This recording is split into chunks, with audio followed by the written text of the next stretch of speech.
Okay, a very good afternoon, colleagues from the media. We've come up with a short statement regarding the double incidents, regarding the double deadly suicide attacks which occurred this morning in Kampala City.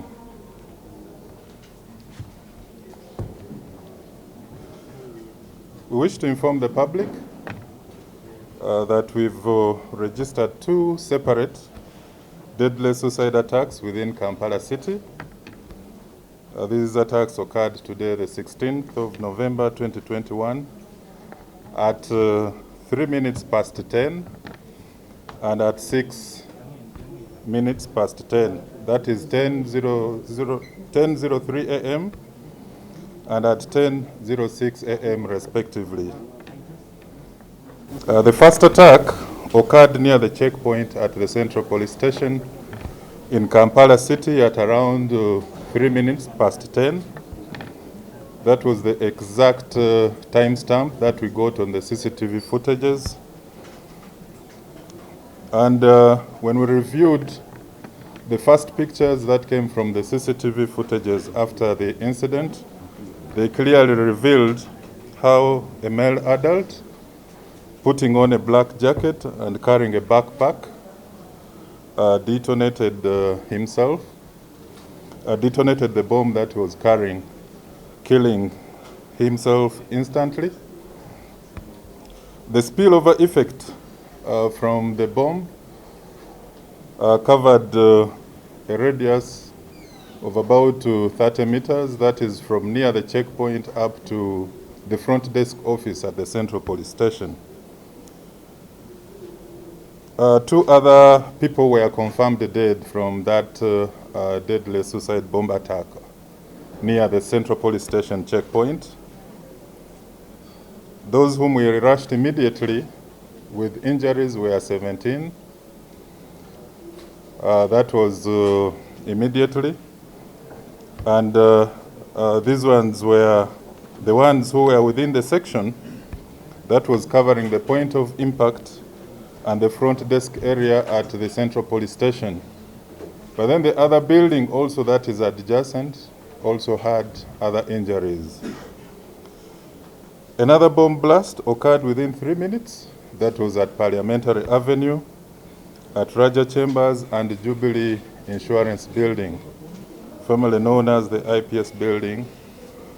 And two suicide bombers were clearly captured on motorcycles, two motorcycles. They were disguising as border riders.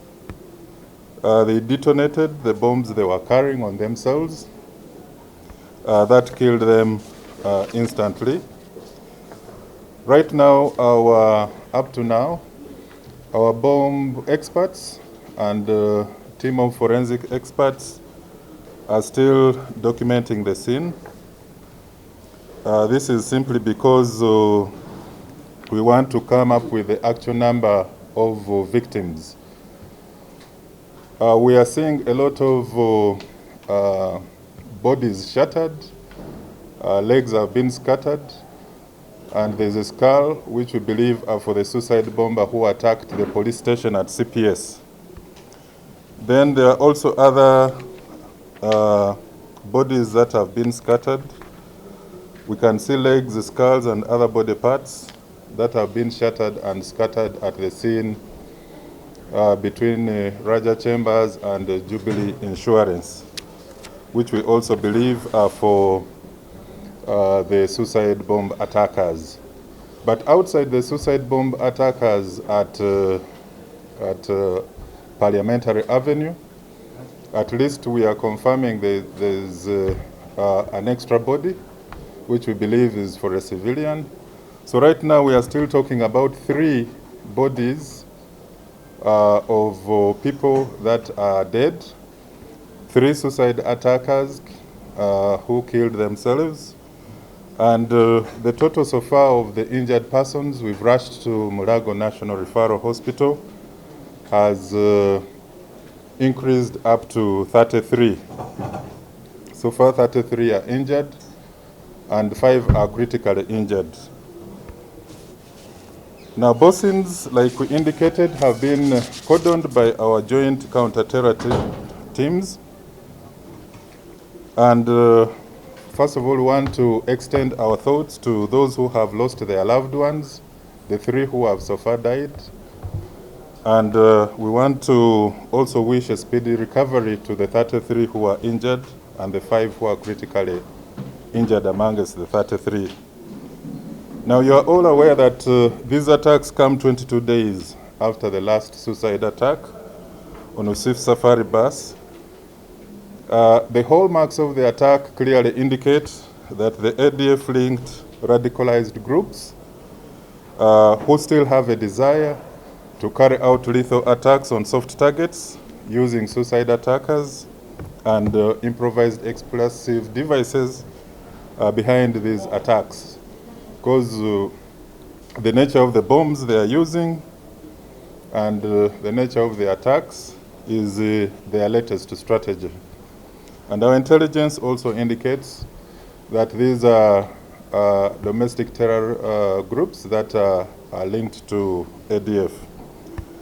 Now, these kinds of threats remain significant because IEDs and suicide bomb jackets can easily be built from common household items. We indicated some of these items, like nails, metal scrap, ball bearings.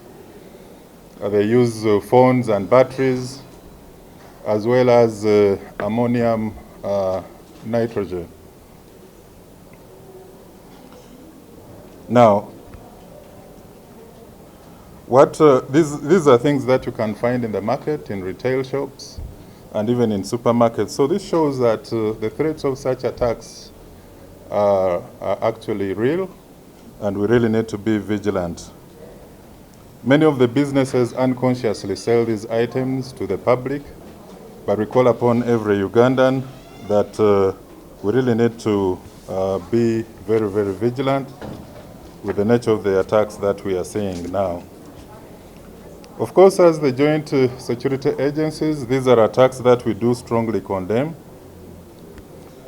And although 3 suicide bombers have died in these double attacks, our counter-terror, our city task teams that responded also immediately covered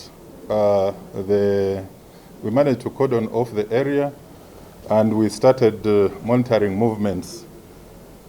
We managed also to pursue a 4th suicide bomb attacker and gave him a very good chase up to Waise, where we shot and disabled him and managed to arrest him. He's only identified as Mose. Immediately we went and managed to also search his home, where we recovered an unexploded suicide jacket and other related explosive devices. That is at Nansa Nakatoke at his home. It has been taken over by the bomb squad, but we are now pursuing other members of the terror groups. Now, although our joint counter-terror teams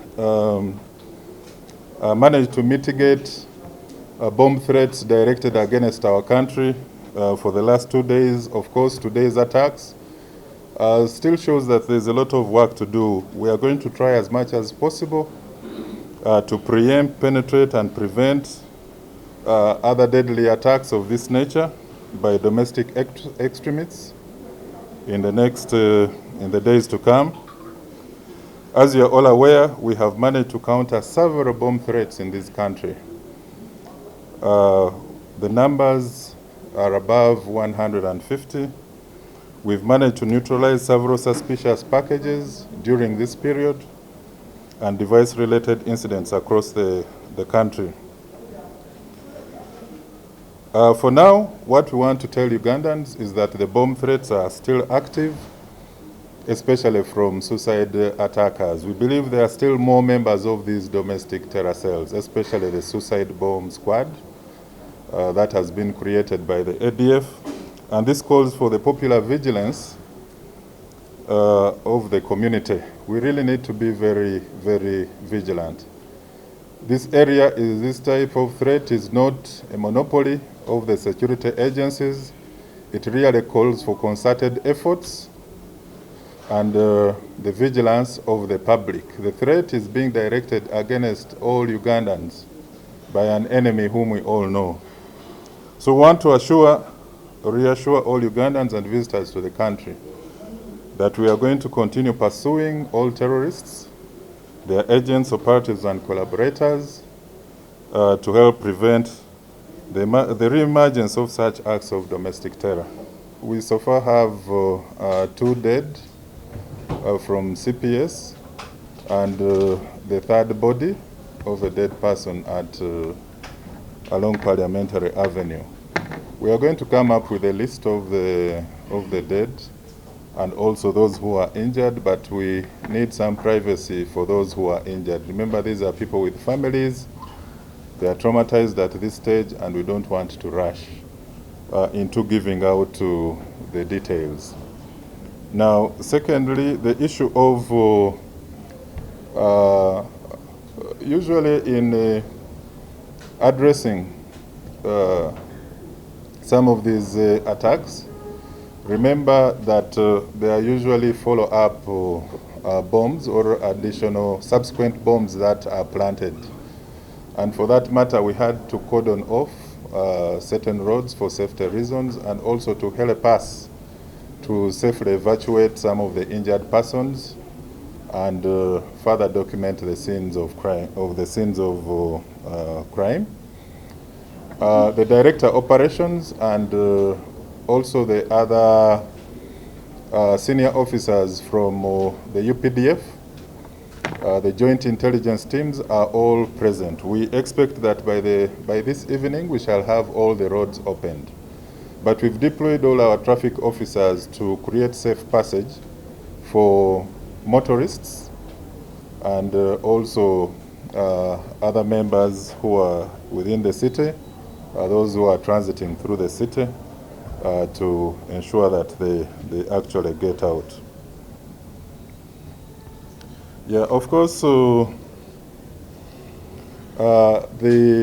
city is, these incidents are just like any other incidents. These ones cause panic, terror, and fear.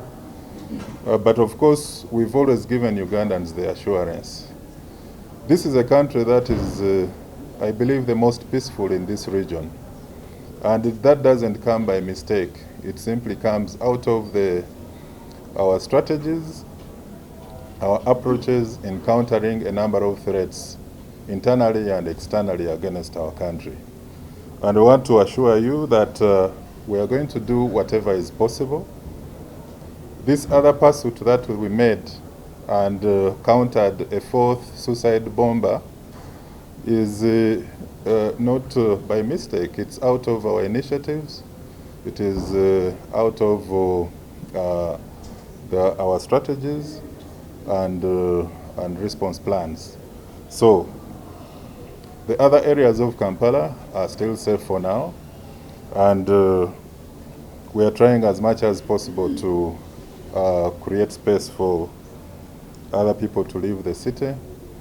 And for those who are still in the city, we have not evacuated anyone. We are simply concentrating on areas where these attacks have occurred, and we continue to do so. The colleague from CTV, we want to let you know now that there are 3 people who are confirmed dead, Ugandans. The 3 attackers, the one from CPS and the other 2 at Parliamentary Avenue, those are the other 3 who died.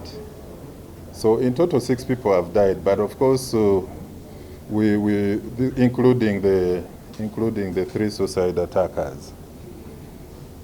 And I indicated that we pursued the 4th attacker. He didn't have this suicide jacket on him, but of course they are amongst those ones. Every day we come out to pursue these suicide attackers and other perpetrators of violence in this country.